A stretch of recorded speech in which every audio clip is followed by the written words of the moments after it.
lightning. Amen. Good evening, ladies, gentlemen, and children of all ages. For the first couple minutes, of course, I have to say thank you. New people, you are sharing. I know that because not only is the views and viewers getting more, but I'm going to your profiles, and I'm very good at names and faces, and some of you are new, and what you do and where you come from is amazing. I am so grateful, so appreciative. And yes, it's the same time, 5:30, same place, my dining room, same phone, same woman, but I got my hair cut. God, I feel lighter. All right, I have a lot of reading to do today. We're going to continue on chapter 9, the chapter that says personal touches in an impersonal environment. The first few chapters, you got to know about Jeff's and my relationship. Tumultuous and chaotic and incredibly full of love and joy and fun. And then you knew not only about his bisexuality, you knew about AIDS in 1981, me choosing celibacy, saving my life because he got ill in 91, really 92, was put in the hospital on June 20th, and all I could do was write. So even as we go through the 24 chapters, there's one word that should stand out to you and will probably be the most helpful in your life if you choose to go that route. And that will be writing. I wish I had someone who really liked school and knew I could write when I was much, much younger, because I would have taken it on as a career. Though I've written for every venue and I've edited and published and been in writing my whole life. In that respect, I loved it because I saw people taking their creativity, taking their sadness, taking their loss, taking their history, their hopes, their hurts, taking everything and just pouring it out of them, and it's so cathartic.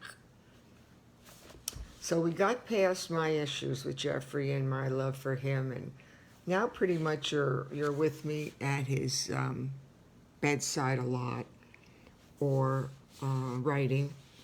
And through the next few chapters, what you're going to learn about is the tools, the abilities, what I had to do to get through the 2 years of my life, as challenging as they were. I'm going to give you, yes, a book, a guidebook, a ability to see how you might have to go doing some things, though you don't think you can always refer back to my life. And for those that don't have my book, which I laugh and say, that's the majority of you, you can go to susanmintz.com, read the short story, get the book on Amazon or Barnes & Noble. It's easy, it's easy. That's the least of it. What I want to do is spend the time talking to you and giving you possibly some of the things you're going to need. I keep forgetting the words, but skills, the tools, what you might need to be able to get through the same type of a journey. This chapter is the personal touches in an impersonal world. And I think a hospital could be probably one of the most impersonal places you'll ever go. I also think I mentioned hospice, where I was a volunteer for 6 years. And that's what I would tell a lot of the family members or people showing up. Balloons are great. Flowers are great. But you know what? Candy's great. You don't know if that can interfere with someone's diet because they're on a special diet. Cards are wonderful. You can read cards to people. If you know what somebody truly likes, that's great. We collected a lot of art and a lot of pictures and a lot of very personal things. So I'll still go into that more. But I also wanted to mention long-term or assisted living facilities. If you have a loved one or someone you know that's in one of those care facilities, they probably are going to be there for a long time. And you can make that room. They may be sharing the room with someone else. My parents lived to be 92. And I made sure when they went from independent to assisted to skilled, no matter where they were, they had my late sister and late brother's pictures to focus on. They had, there was life around them. There was something that they could focus on or see that made them feel like they weren't alone. And I think that's very important. Things are tangible. As I said, flowers die, candy you may not be able to eat, or when the person's sleeping, the people can take the candy. Trust me, seen that happen. So I always say just try to make it personal. And what's more personal than a picture of the family and people they loved, or the place they were, or something that they can remember. That's just a little sidebar. And now I'm going to start reading. I'm going to back up a little bit. Remember, I'm on chapter 9, and now I'm getting good. It is April 21st. It's a Thursday night. And this is chapter 9, Personal Touches in an Impersonal Environment. And the other thing is, when I label these and add descriptions now, it might make it easier for you to go back. And I know some of you are going back and just doing 10 minutes at a time. But by having a date and the title might help you. If you have the book, just follow along with me. Perfect. So where I was yesterday, I know I'm writing start and stop.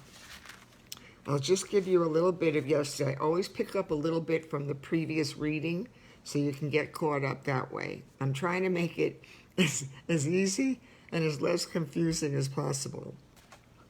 Besides writing, I knew I had to have something productive and physical to do. Jeff, you were terrified about everything, and this cold, bleak hospital room only added to your misery. Hi, David. Nice to have you back. How could I stand by and allow you to be in this place day after day and not try to make you feel better? I realized that if I was to have any impact on your recovery, I could try to make your hospital stay more comfortable. I believed your mental and emotional attitude would improve more quickly if the room felt more like home. Since you might have to be here for several weeks, I wanted you to feel a sense of belonging to the life you left and hopefully would return to. What could I do to make your room feel more homey and cheerful? I could bring your personal things in our home to you. I endeavored to make this unfamiliar place look familiar. I wanted to fill your room with life, energy, and give it a healthy new look with hope. I stopped there yesterday. And again, what I'm going to do is you're going to know a lot more about me. I've had people over the years say, well, we know about your and Jeff relationship, but what about you? Well, as much as I like talking about myself, in this book, when I talk about myself, it's to give you the ability to handle what might come up in your life. And you'll know me from that. A woman who's focused, determined, disciplined, and does not give up on anything that she knows God wants her to do. Just like this 5:30 time. This is my time to be with all of you. We're going to start now. On Thursday the 21st, I made a list of all the little things that I could bring to you. I wanted you to be surrounded with things that were peaceful and soothing. I brought in several large pictures from our vacations and a few special pieces of artwork. Remember now, this is not COVID. This is a place where I had a private room because he was in isolation, and it was very, people did not know how to react in 1992 to HIV or AIDS, and he was full-blown and very ill. You especially loved the picture of us standing on the cliff at Moraine Lake in British Columbia, Canada. Such a beautiful, beautiful place. Go visit Canada. Go visit the western part. It's just lovely. It was the most tranquil setting, and the breathtaking watercolors always made you happy and smile. I put it on the window ledge, where you stared at it for hours. I filled a suitcase up with souvenirs, clothes, colognes, and other personal items. Don't wear cologne in the hospital. You don't know what people are allergic to. The fragrance, usually they'll have a sign outside the door, no fragrances. Trust me on that one too. Don't bring perfume in. Don't wear it when you go into a hospital. And other personal item. I found our Beatle records, and we listened to disco music from the 70s and 80s on my boombox stereo. I put our high school and college yearbooks in a large brown tote bag and brought them over at 3 o'clock a.m. Yeah, I was in and out. They let me in and out of the hospital constantly. They knew me. We laughed about the clothes and our in-looks over the years. When people asked what they could bring on their visits, I said anything festive, full of life, and fun. Within a week, we had a room full of balloons, flowers, and chocolates. I just got done telling you, don't bring balloons, don't bring flowers, and don't bring candy. Don't listen to me. This is what I did then. Don't listen to me now. I've learned a lot in 30 years.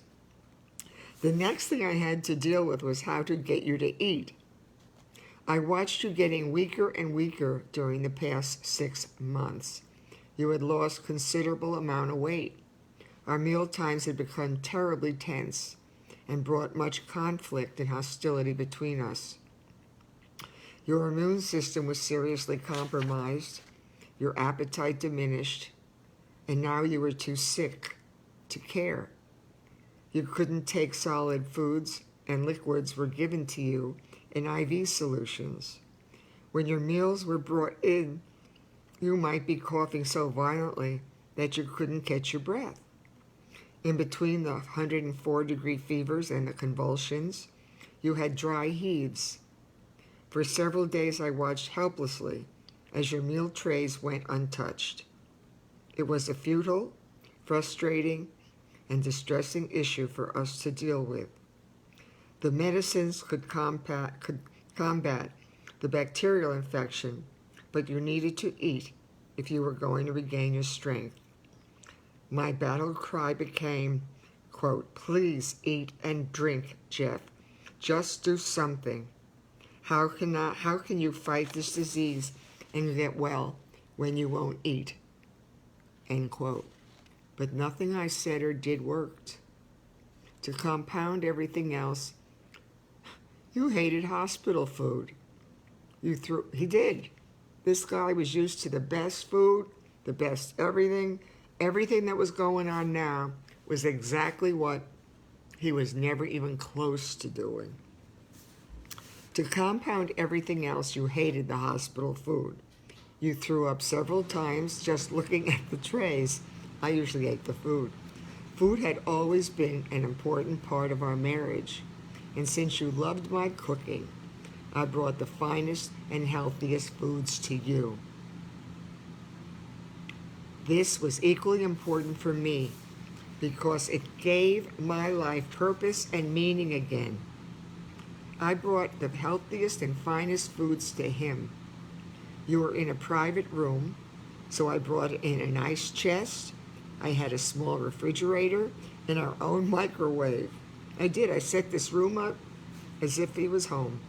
If you wanted something, I rushed home, made it, and brought it back.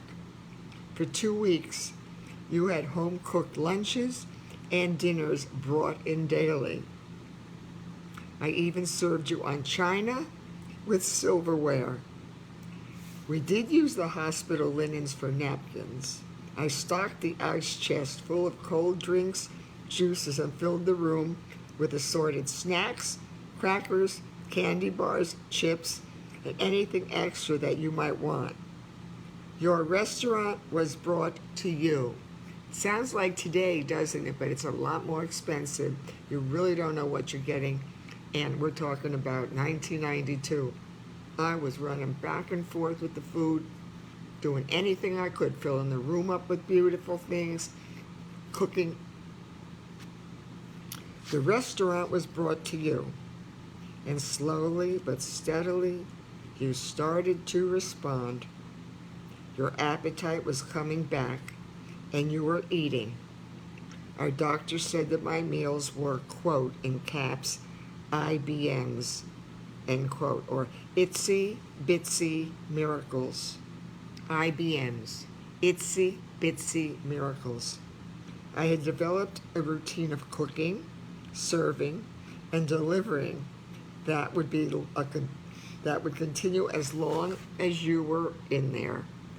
The only goal I had in mind was to fatten you up, get you stronger, and bring you home. This is bringing back so many memories to me, I think. That's the other reason I'm enjoying it, is that as tough as some of it's going to be, it really has been good for me to reread it. There was one other thing I could do for you that might speed up your recovery. Oh, I went into that yesterday.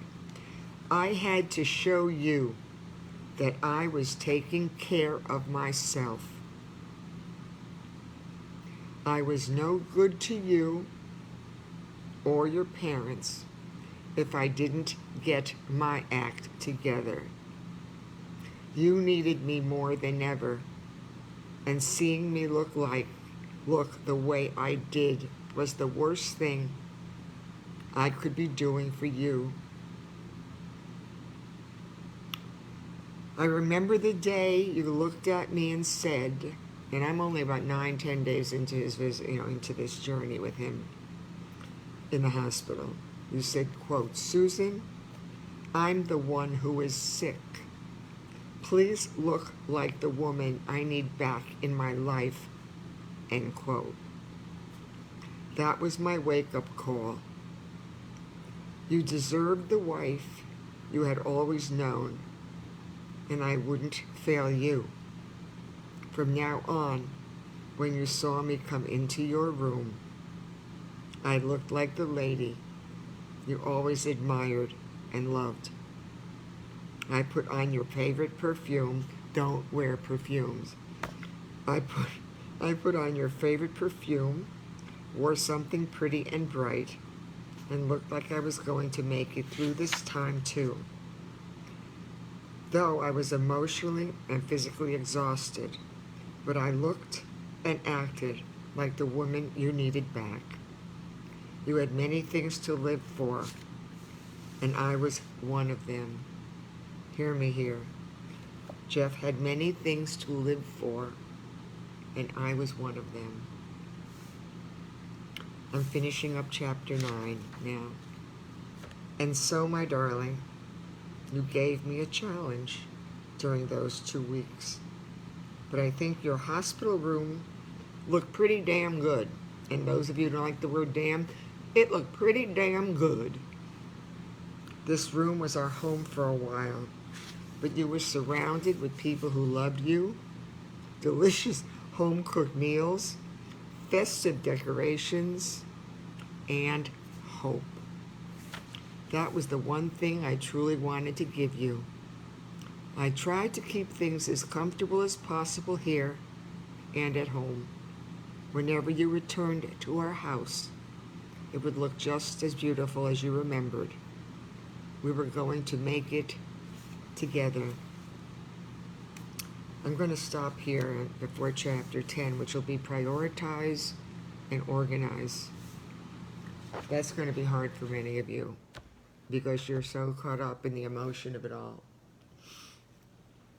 When I said to make the room look like home, in today's world, hospital stays, they usually do surgery on you when you're out in a day or two.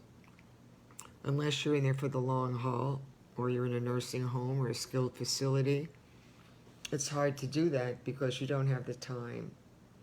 I'm reflecting back on 30 years, things were very different. And one of the things also with the food, and it was interesting, is his doctors and the nurses knew me. They saw a wife who was literally committed to love, other than to go home and change, bring food. I was there, and I wrote every moment. They saw me writing constantly. I know some of them felt intimidated that I was probably taking down everything about them to report them to the administrator if they did one thing wrong. Not. But I had to have everything on paper, and it was God telling me to write it down. And again, He's just right. But the nurses, especially during the night shift, got so familiar with me. Because I always used to make brownies, or I'd make extra chicken, whatever I knew Jeffrey liked. I made an extra batch for the night help. Well, when they saw me coming in, and I put it in the kitchen, of course I had free reign on the hospital at that point. When I put it in the kitchen and I'd open up the aluminum foil from this huge roasting pan full of chicken, the fragrance was filled. I mean, most of the area of the hospital, they knew if they didn't see me, I think Dr. Mintz's wife is here. And of course, the brownies were wonderful. I just felt as if the night shift was the hardest one for patients, and maybe some of them. The day shifts are always hustle and bustle, but the night shifts got scary, very scary. Mostly, I think patients get very afraid during the nighttime shifts too, and there's usually not as much help. So my way of saying thank you to them was to cook or bake. It also gave me something to do. And in the process, Jeff started to get better. So in the next few chapters, again, my relationship with him will always be the constant. That's not going to change. But what I'm going to be talking about are things that you'll be able to learn to do or have to. You will not have a dress rehearsal. You will not be able to do it over again. During a long-term illness or with other illnesses that can take its toll over a period of time, you're going to have to take each day as it comes, but there are things you can do that will make it better, not only for your loved one, but for the person you can become. And the next one, so the next chapters are going to be very important, because this is a guidebook on getting through. For over 2 years, I got through, and I didn't have anybody telling me what to do, but the gifts that the good Lord gave me was the ability to see clearly what had to be done at the time and to be very focused on it. I don't give up on something I want or something I know I have to do.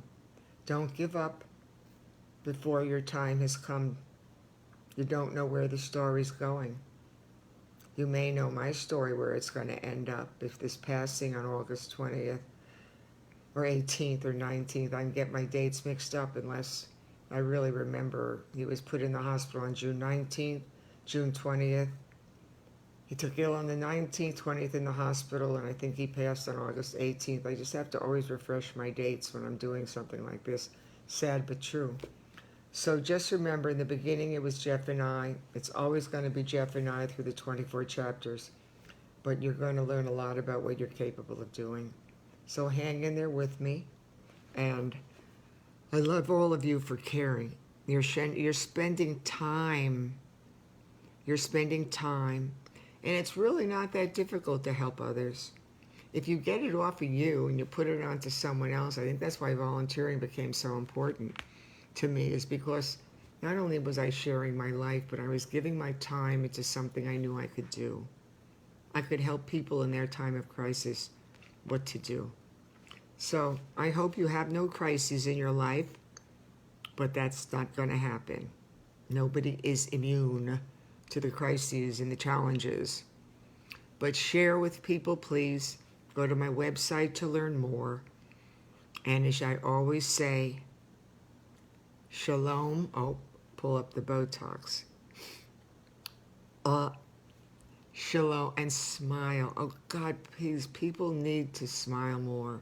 Even if you're miserable, would you please smile? Masks are on or off. You can see through someone's eyes, but if your masks are off, or just pull them down for a second and smile. I say, give someone a call. Tell someone you love them. Tell someone you care. Tell someone they matter. So I will say, shalom, hello. Shalom, goodbye. And shalom, peace. Be at peace as best you can tonight. And by God's saving grace, I will be here tomorrow. And I thank all of you. I thank all of you so much for sharing your time with me, whether it's at 5:30 or 5 a.m. when you can't sleep. And if you want to torture yourself for a few hours, go on my Facebook page and read. You won't. Read and listen. You might learn something about yourself, because I sure learned a lot about me. Shalom. Be blessed. And you know I'm going to hit finish. Thank you.